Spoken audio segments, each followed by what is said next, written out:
The rain had been falling for hours, pounding against the windshield like 1,000 tiny fists. The wipers worked furiously, but it didn't matter. The world outside was a blur of gray water and streaks of headlights. I hated driving at night, and I hated driving in the rain even more. But I had no choice. I was hours from home, and stopping wasn't an option. The road was empty, stretching out like a wet ribbon through the countryside. Trees leaned in on either side, their branches dripping and swaying under the weight of the storm. The hum of my tires against the slick pavement was the only sound besides the constant drumming of rain. That was when I saw her.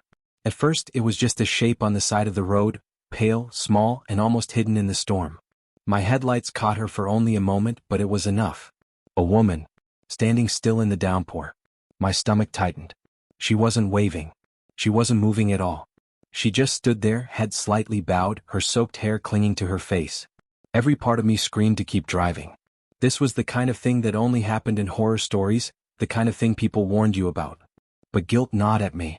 What if she was hurt? What if she needed help? I slowed down, my tires hissing against the wet asphalt, and pulled onto the shoulder. I rolled down the window and cold rain instantly blew in, soaking my arm. "Hey!" I shouted over the storm. "Are you okay? Do you need help?" The woman lifted her head slowly. Her face was ghostly pale, her eyes wide and unblinking. For a long, heavy moment she didn't say a word. She just looked at me. A shiver crawled up my spine. Something about her silence felt wrong, but I forced myself to keep talking. "Look, it's dangerous out here. You'll freeze if you stay in the rain. I can give you a ride." Still she didn't answer. But after another long moment, she began to walk toward the car. Her steps were slow, deliberate, as if the storm didn't touch her. Water streamed from her clothes, dripping into the mud. She opened the rear door and slid inside without a word. Not the passenger seat. The back seat. The quiet click of the door shutting sent a strange chill through me. I gripped the steering wheel tighter, trying to steady my nerves. "All right," I muttered. "Where do you need to go?" Her voice finally came. It was soft, almost drowned out by the rain. "Home." I swallowed. "Okay, where's home?" She didn't reply. I glanced in the rearview mirror, hoping for some kind of answer, but she only sat there, staring out the window. Water dripped from her hair, running down her cheeks like tears. The silence in the car was unbearable. I tried again. "Do you live around here?" "Nothing." I forced a nervous laugh. "I can't just drive forever, you know. You'll have to give me some kind of direction." Slowly she turned her head. Her dark eyes locked with mine in the mirror. "You've already passed it." The words were flat, emotionless, yet they made the air in the car feel suddenly heavy. My hands trembled slightly on the wheel. Past it? I hadn't seen a single house or driveway for miles. Only trees and darkness. I tried to sound calm. "All right, no problem. I'll turn around." I slowed the car, flicked on the blinker, and searched for a spot wide enough to make a U-turn. My heart pounded as I checked the rearview mirror again. The back seat was empty. The door hadn't opened. I hadn't heard anything. She was just gone. I slammed on the brakes, my tires skidding across the wet pavement. The car stopped in the middle of the deserted road, the storm raging around me. My breathing was sharp and shallow. I twisted around in my seat, staring at the back seat, half expecting her to be crouched there. But it was empty. My car smelled faintly of rain and something else, something sharp, metallic like rust. And then I heard it. A whisper. Right behind my ear. "Take me home." I froze, my blood turning to ice. Slowly I turned my head. No one was there. The seat beside me was empty, the back seat bare. The whisper came again, closer this time, as if it was inside my skull. "Take me home." My shaking hands fumbled with the gear shift. I slammed the car into drive and pressed the accelerator, tires spinning against the slick road before catching. The headlights cut through the sheets of rain as I sped forward, desperate to leave the presence of whatever had just been in my car. But the storm wasn't done with me. The rain grew heavier, pounding against the windshield until I could barely see. My wipers worked furiously, but visibility was almost zero. And then, through the blur of water, I saw her again. Standing in the middle of the road. I jerked the wheel, the car fishtailing as I narrowly missed her. My breath caught in my throat. I slammed the brakes again, heart hammering. When I looked back in the mirror, she wasn't there. I pressed the gas harder, desperate to get away. The road twisted through the forest, the storm drowning everything else out. My chest heaved, panic clawing at me. And then I saw her again. This time she wasn't standing on the road. She was in the back seat. My headlights flickered. For a split second, I saw her reflection in the mirror, her wet hair hanging like a curtain, her pale face twisted into something that wasn't quite human anymore. Her lips pulled back into a grin that didn't reach her eyes. "Take me home," she hissed. The world spun as I lost control of the car. The tires slipped on the wet road and the vehicle skidded sideways.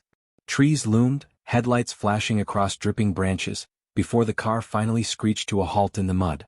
My chest slammed against the seat belt. I sat frozen, gripping the wheel so hard my knuckles were white. The car was silent. Empty. The storm howled outside, rattling the frame.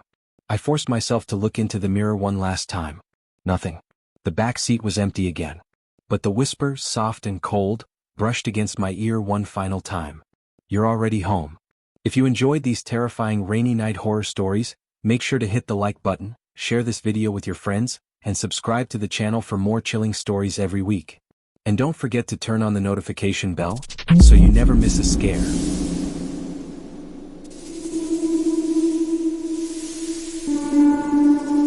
The storm rolled in fast, swallowing the sky in black clouds and slashing rain that hammered against the windshield. Lightning split the horizon in jagged flashes, lighting up empty fields and crooked telephone poles. I had been driving for nearly 10 hours straight, trying to shave time off a long trip. But as the rain grew heavier and the road disappeared under waves of water, I knew I had no choice but to pull off. That's when I saw it. A flickering neon sign glowing faintly through the storm: Pine Rest Motel, vacancy. The sign buzzed weakly, half the letters burnt out. The building beneath it looked like it hadn't seen a renovation since the 70s. Faded paint peeled from the siding, and the parking lot was empty except for a single beat-up truck. Still, it was a roof over my head and I needed sleep. I pulled in, cut the engine, and just sat for a moment, listening to the rain pound against the roof of my car. Something about the place made me uneasy. It was too quiet. No other travelers, no lights in the windows, no sound except the storm. But exhaustion won out over fear. I grabbed my bag, ran through the rain, and pushed into the lobby. The air inside smelled like mildew and damp carpet. The overhead light flickered slightly, buzzing in the silence. A man sat behind the counter, his posture stiff, his skin pale and drawn. He looked up at me with a thin, practiced smile that never reached his eyes. "Storm's bad tonight," he said in a low, flat voice. "Yeah," I muttered, dripping water onto the linoleum. "I just need a room for the night." He slid an old-fashioned key across the counter. Not a key card, a real metal key attached to a cracked plastic tag. "Room 7. End of the hall." I took it, murmured thanks, and made my way down the narrow hallway. The carpet squished under my shoes, damp and sticky. The fluorescent lights buzzed above, some flickering, others dead. The place felt abandoned, as though it existed only for people who had no other choice. Room 7 was small, with faded curtains, a sagging bed, and a bathroom door that didn't quite close all the way. The carpet smelled faintly of mold and the bedspread was thin and scratchy. Still, it was shelter. I dropped my bag, peeled off my soaked clothes, and stood under the lukewarm shower until my body stopped shivering. By the time I crawled into bed, exhaustion had dulled my unease. The storm outside roared on, but the walls muffled it into a steady hum. My eyelids grew heavy, and soon I drifted into an uneasy sleep. Somewhere after midnight I woke. Not from thunder. Not from the rain. From knocking. 3 slow, deliberate taps at the door. I lay still, heart pounding in my chest. Maybe I dreamed it. I held my breath and listened. The knocking came again. Louder. 3 exact knocks. I sat up, pulse racing. Who would be knocking at my door at this hour? I thought about ignoring it, but fear prickled at the back of my neck. What if it was the manager? What if something was wrong? Cautiously I crept toward the door. My bare feet stuck to the damp carpet, every step feeling heavier than the last. I pressed my eye to the peephole. Nothing. The hallway was empty. My chest loosened with relief, but unease lingered. I turned back toward the bed, telling myself to just go back to sleep. That's when I heard it again. Knocking. But this time it wasn't at the door. It was at the bathroom mirror. The sound was faint but unmistakable, 3 hollow raps, as though someone was on the other side of the glass. I froze. The bathroom door was cracked open, the darkness inside seeming thicker than it should have been. My breath hitched. Slowly I stepped closer. The mirror over the sink reflected faintly in the dark. I could see myself, dim and distorted, standing in the doorway. And then my reflection moved. I didn't move. I was frozen in place. But the reflection raised its hand and tapped on the other side of the glass. 3 slow knocks. My stomach dropped. The reflection tilted its head, eyes locking onto mine. Its mouth stretched into a grin I didn't feel on my own face. I stumbled backward, slamming into the wall, my breath ragged. My reflection stayed where it was, grinning. Then slowly its lips moved. "Let me out." The voice wasn't mine. It was low, wet, and gurgling as though spoken through a mouthful of water. I tore my eyes away, sprinted back to the bed and fumbled for my phone. My hands shook as I dialed the front desk. The man answered on the first ring, his voice calm, almost too calm. "Room 7. Yes. There's someone in my room," I stammered. "The mirror, there's something in the mirror." Silence on the line. Then a slow, deliberate sigh. "You looked, didn't you?" My blood ran cold. "What are you talking about?" "You should have ignored it," he said softly. "You should have stayed in bed." The line went dead. The mirror knocked again. Louder this time. The whole glass shook with the force of it. Panicking, I grabbed my bag and bolted for the door. The hallway stretched out endlessly, darker than before, the lights flickering violently. My bare feet slapped against the damp carpet as I sprinted toward the exit. Behind me, I heard the door to room 7 creak open. I didn't look back. The lobby was empty. The counter was abandoned, the chair behind it overturned. The storm outside was deafening, but I didn't care. I shoved the door open and ran into the rain, my bag bouncing against my side. My car was waiting. I dove inside, started the engine, and tore out of the parking lot, tires screeching on the wet asphalt. I didn't look back until the motel was nothing but a faint glow in the storm. Only then did I let myself breathe. My chest heaved, my hands gripping the wheel so tightly my knuckles turned white. But when the next flash of lightning lit up the inside of my car, my breath caught in my throat. The rearview mirror showed a reflection I didn't recognize. It was me, but grinning, eyes wide and glassy. And it lifted a hand to knock. 3 slow taps. On the inside of the mirror. If you enjoyed these terrifying rainy night horror stories, make sure to hit the like button, share this video with your friends, and subscribe to the channel for more chilling stories every week. And don't forget to turn on the notification bell, so you never miss a scare.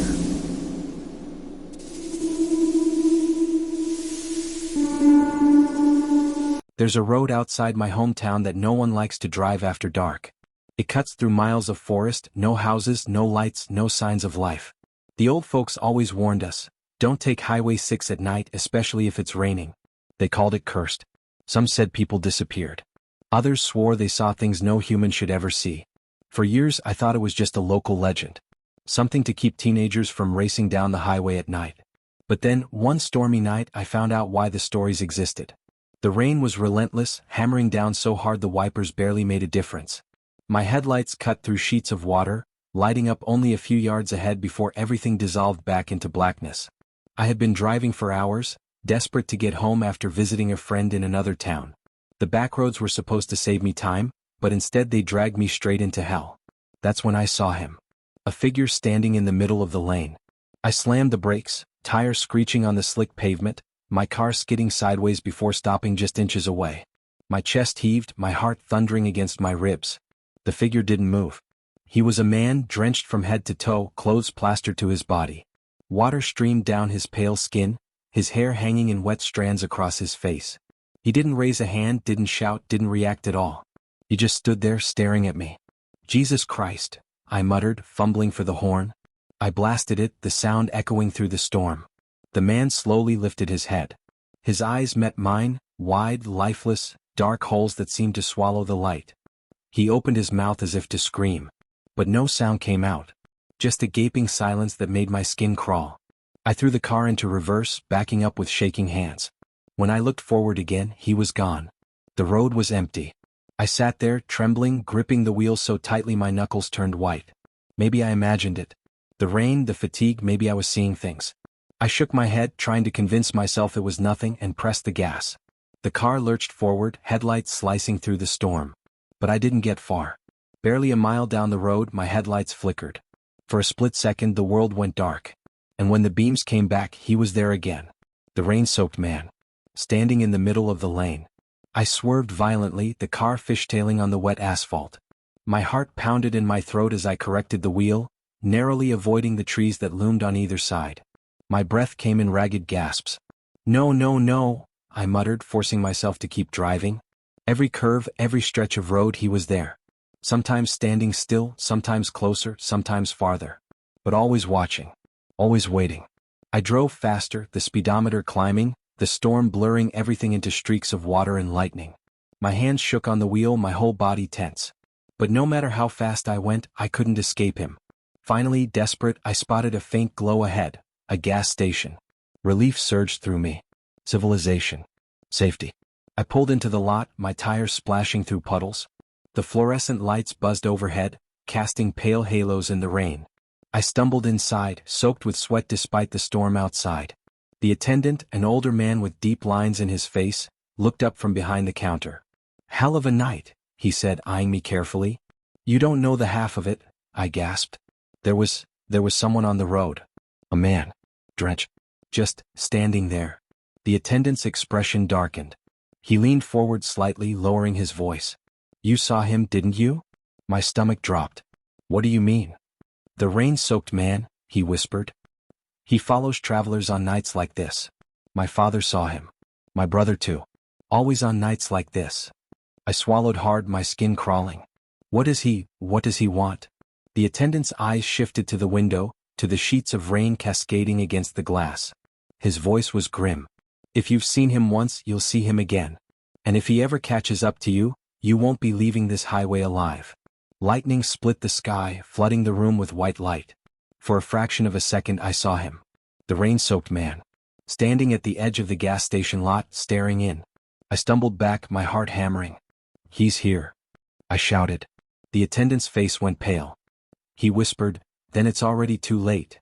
I ran back to my car, fumbling with the keys, heart pounding like a drum. I threw myself inside, slammed the door and started the engine. The headlights flickered on, piercing through the rain. And there he was, standing in front of the car, inches from the hood, his face twisted into something inhuman. His mouth opened wide, wider than should have been possible, a black void stretching across his face. The engine roared, the tires squealed, but the car wouldn't move. The rain pounded harder, the storm screaming around me. My chest heaved as I realized the horrible truth. He wasn't standing in front of the car anymore. He was sitting in the passenger seat. Soaked. Silent. Smiling. If you enjoyed these terrifying rainy night horror stories, make sure to hit the like button, share this video with your friends, and subscribe to the channel for more chilling stories every week. And don't forget to turn on the notification bell, so you never miss a scare.